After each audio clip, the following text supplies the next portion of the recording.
A high-speed car crash over the weekend took a life and damaged traffic signals at a busy intersection. High rain chances continue for East Alabama for the rest of the work week and into the weekend. We'll have the complete 7-day forecast coming up. EAN Local News starts now.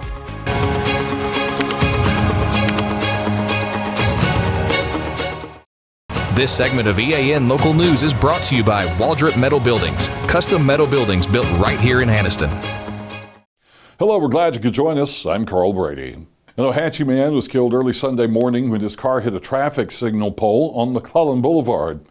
Anniston police say 33-year-old Tevin Riggins was driving over 100 miles per hour when he hit the pole at the intersection of Hub Street and McClellan Boulevard. Officers say the accident happened around 1:15 Sunday morning, and Riggins was pronounced dead at the scene. The crash caused the pole to move out of place, and its anchor bolts and base were damaged. City crews put traffic cones around the pole, and traffic through the intersection is still open. But a news release from Anniston City Hall says repairs will be handled by state crews because the signal is maintained by the state. As a result, a timeline for repairs has not been established, and it could take a while to complete the project. Drivers are warned to approach the area with caution, reduce speed, and remain alert for work crews. The city also recommends just avoiding the intersection if at all possible until repairs are finished. Ambulances were diverted away from Gadsden Regional Medical Center for several hours on Saturday while doctors examined a patient who had come in earlier that day. Hospital officials say they can't release personal information about the patient, but they did work closely with the Alabama Department of Health and the Centers for Disease Control on the case. They issued a news release that evening stating that there are currently no confirmed or suspected cases of viral hemorrhagic fever within the hospital, community, or the surrounding region. That fever is associated with the Ebola virus, which is currently causing an outbreak throughout Central and East Africa, although no cases have been reported in the United States. Many social media posts over the weekend associated the Gadsden case with that deadly disease, but hospital officials say there is no evidence of any connection. The hospital's emergency room remained open for patients throughout the day on Saturday, and by that evening was once again fully operational for ambulance transport. With grocery prices continuing to strain family budgets, more people are turning to backyard food production as a way to offset rising costs and become more self-sufficient. The Cleveland County Extension Office is hoping to help with that trend by hosting Breeds to Meet Your Needs on Thursday, May 28th from 6 till 7 p.m. at the Extension Office on Brockford Road. The program will help attendees learn how to select the right breeds of chickens, ducks, geese, and turkeys for small flocks and backyard poultry operations. Cleveland County Extension Director Stephen Fawn says there's been an uptick in homesteading over several years now, with COVID opening many people's eyes to supply chain issues. There is enjoyment and pride also in knowing where your food is coming from. Organizers say the event is designed for both beginners and experienced flock owners interested in fresh eggs, poultry production, or simply learning more about raising birds at home. Registration is required, and for more information, you can call 256-463-2620. Ceremonies were held across East Alabama on Monday in honor of American soldiers who died in defense of our country. That story and more when we come back. For 50 years, Waldrop Metal Buildings has proudly delivered American-made metal buildings, barns, and carports across the Southeast. Now we're celebrating by giving back all year long with monthly giveaways as a thank you to our customers. Visit our Facebook page to enter and be part of the celebration. Waldrop Metal Buildings, real, American-made steel. Welcome to Buster Miles Kia in Anniston, where we're dedicated to serving you with honesty and care. Whether you're shopping for a new or used car or need service, we're here to make it easy and stress-free. Visit us today at Buster Miles Kia, where great cars and family values come together. Buster Miles Kia, your trusted hometown dealership. This segment of EAN Local News is brought to you by Oxford Lumber. Come visit us at any one of our 5 locations in Oxford, Roanoke, Talladega, Jacksonville, and Lincoln. Monday was Memorial Day, a national day devoted to honoring American service members who were killed in action. Ceremonies were held across East Alabama and the rest of the nation. A flag-placing event was held at the Fort McClellan Cemetery to honor those who had ties to the former military post. Anniston hosted its 36th annual Memorial Day ceremony at Centennial Memorial Park on Quintard Avenue. City officials who attended the event thanked local veterans, service members, families, and all who joined them in paying tribute on this year's Memorial Day. Oxford police have arrested 18-year-old Bertram Dante Carter, Jr. of Anniston, and he's charged with first-degree assault in connection with a shooting incident that took place at Cheers Liquor and Tobacco on May 8th. With the arrest, Oxford investigators say they now have caught all 4 suspects believed to be involved in the case. Officers say they had help from the U.S. Marshal's Office, the 7th Judicial Major Crimes Unit, and the Bureau of Alcohol, Tobacco, Firearms, and Explosives. Oxford Police Chief Daniel Phipps thanked the officers in the department's Criminal Investigation Division, Special Investigations Unit, Emergency Services Unit, and the East Metro Area Crime Center for their work on the case. A former drug treatment counselor for the state prison system has been arrested and charged with several crimes involving prison contraband. Investigators say 61-year-old Elizabeth Cox of Springville was taken into custody and placed in the St. Clair County Jail. She is accused of providing food for an inmate who then resold it in the prison. The charges against her also include the use of her office for personal gain, third-degree promoting prison contraband, second-degree possession of marijuana, and possession of drug paraphernalia. Officials say Cox is no longer working for the Department of Corrections and is cooperating with investigators. She has been released on a $21,000 bond, according to court records. Alabama's rural health care system is about to get a shot in the arm. That story and more when we return. This spring and summer, get it done right with Oxford Lumber, your hometown partner for projects big or small. From refreshing your garden to upgrading your outdoor space, we've got everything you need. Check out our full garden center and gear up on our Stihl showroom, chainsaws, blowers, trimmers, and more. Ready to grill? We've got Big Green Egg, Traeger, and Blackstone to fire up the fun. Since 1985, Oxford Lumber has been built on tradition and focused on you. Visit us today at any of our 5 locations: Oxford, Roanoke, Talladega, Jacksonville, and Lincoln. Oxford Lumber, where you're treated like family. Hi, my name is Edith Couch, and I'm a patient at Good Hydrations. Well, I've known Dr. Sneed and I've known the people at CARES ever since I moved here from Atlanta. And so I had told him about my infusions that I got because I went all the way to Birmingham. These are friends, and they're also very caring people. They asked me questions, asked me what I wanted, told me what they had to offer, what they thought would be best for me given my health situation. And so I've been coming here ever since the first trial one that I did with them.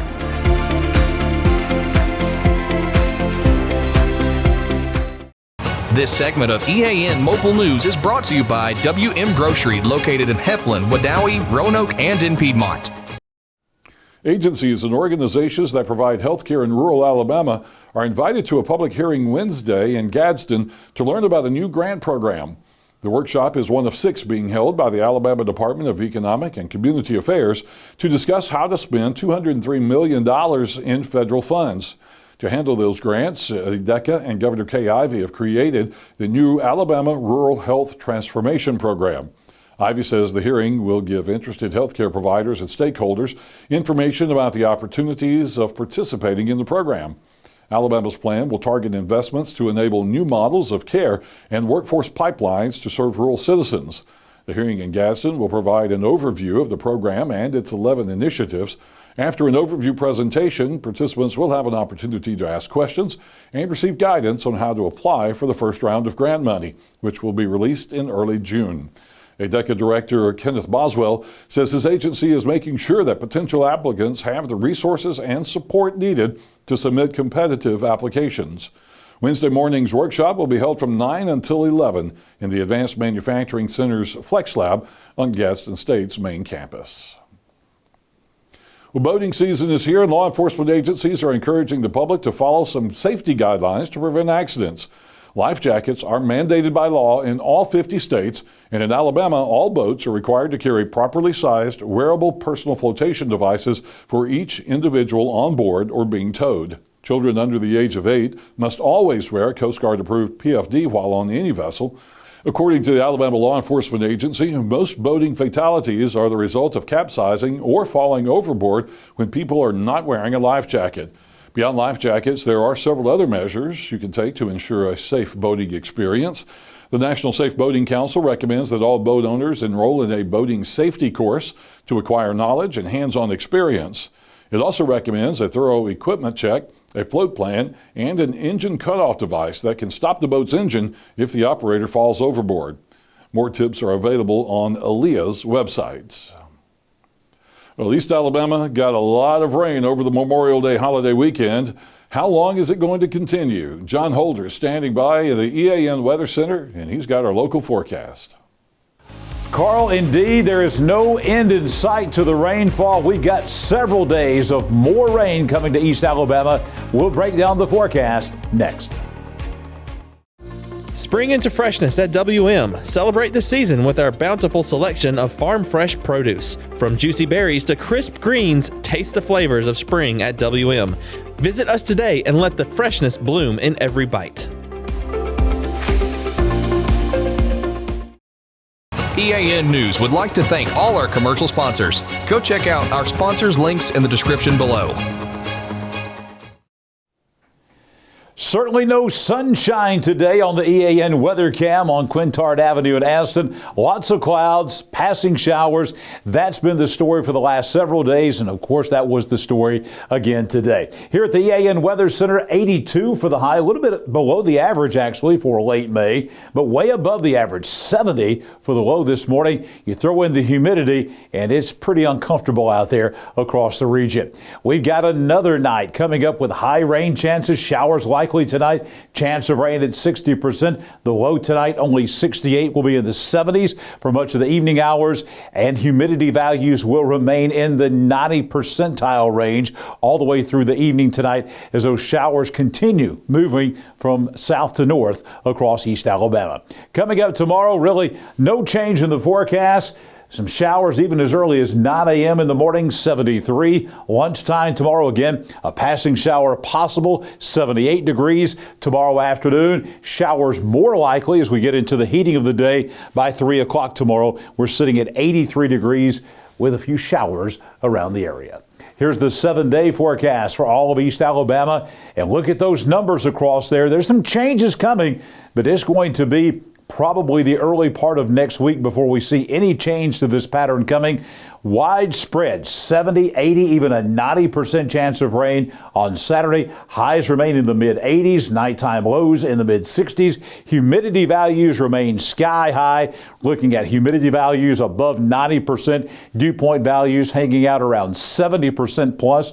That means that the air is totally saturated. Doesn't take much heating to get those showers and thunderstorms going. And that's true not only in the afternoon hours, that's when we have the best chance of showers and storms, but even in the overnight hours, early in the morning, just about any time, we could see a shower across East Alabama. Now, we got a change coming. Looks like the pattern is going to shift a little bit by Monday of next week. Look at that. Only a 30% chance of a shower. More sunshine in the forecast. More of a typical summertime weather pattern as we will flip the calendar over to June on Monday. And it looks like with that, those showers and thunderstorms will be less, confined only to late afternoon and early evening showers and storms. And we're going to see more sunshine. I think folks are ready for that.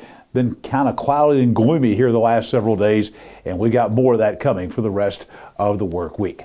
Let's take a look at the flood watch that is in effect. We anticipate that this is going to be extended. Virtually all of the state of Alabama in a flood watch. Again, it's not an all day or all night rain, but we've got passing showers at just about any time. And when those showers pass through here in East Alabama, they're going to be heavy at times. And that means with the ground already saturated, any more water that we receive could lead to some flooding in some normally flood-prone locations all across East Alabama. That's in effect until 10 o'clock tonight, likely to be extended throughout the rest of the week. I'll be back here tomorrow morning, bright and early at 6 a.m. with your Wednesday weather at a glance. Carl will be back right after the break with more EAN Local News. McClellan Sports and Outdoors, locally owned and operated since 2008. We offer embroidery, sublimation, and screen printing, and we stock a large selection of team equipment. We have a large showroom with tons of gear and shoes to get you and your family ready for your next activity. Adidas, Under Armour, Maui Gym, Evo Shield, Wilson, and more. We are located in the heart of Calhoun County, here to serve our region with all your athletic needs. Thank you for watching East Alabama Now Local News. We appreciate all of your support. Please like and subscribe to see more local news for your area. We'll see you back here on Wednesday for your news on your schedule.